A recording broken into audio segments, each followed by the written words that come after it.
দোয়া কবুলের 5টা শর্ত, এই কথা বলে আজকের আলোচনা শেষ। এই যারা বলেন দোয়া কবুল হয় না, দেখেন নিজেদের সাথে মিলে কিনা।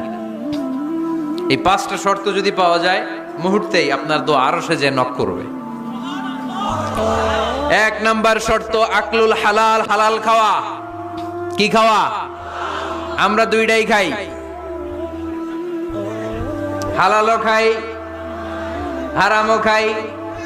বেশি খাই কোনটা? হ্যাঁ, কি খান? আমি কই নাই কিছু, আপনারাই কইছেন। নিজের উত্তরে নিজে ধরা না। হারাম খেলে তো দোয়া কবুল হয় না। লা ইয়াদখুলুল জান্নাতা জাসাদুন গুযিয়া বিল হারাম। ওই দেহ কখনো জান্নাতে যায় না যে দেহ হারাম খেয়ে বর্ধিত হয়েছে।